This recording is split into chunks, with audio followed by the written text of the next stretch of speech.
Bismillahirrahmanirrahim. A very common misconception which is found regarding Islam and women is the notion that a Muslim lady must never reveal herself, must never come before her brother-in-law. And it is said on the basis of a narrative that the Prophet said that the brother-in-law is like death to her. And coming before him or meeting him, for example, is absolutely prohibited. Now, if we analyze this narrative and we put it in its proper perspective, we will come to realize that it has been interpreted out of its context. And I'll just read out these words, its words to you, which would be enough to show that the narrative is actually speaking of an entirely different matter.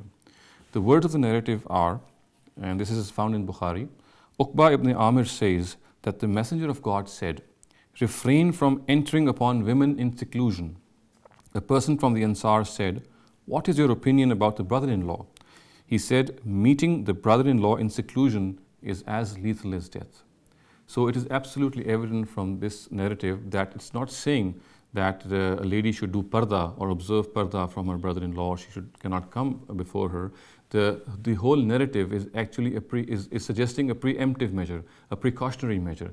And it tells us that Muslims in general, they should not meet ladies in seclusion. Because there is always a chance that base desires might dominate and something untoward might happen. So in other words, this narrative is actually suggesting that meeting women in private is something which can lead to grave dangers in this regard.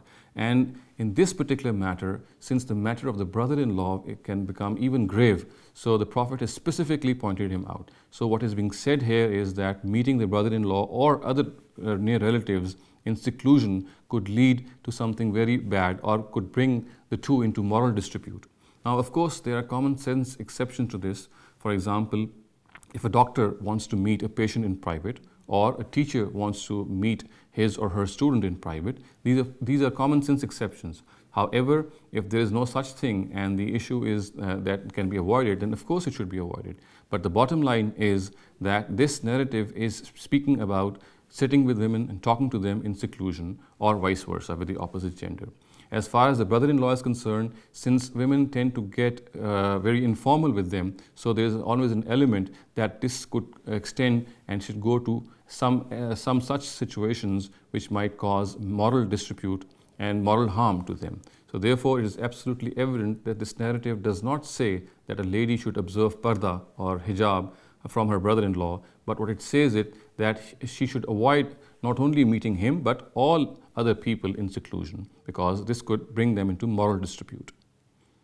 Wa akhiru da'wana alhamdulillahi rabbil alameen.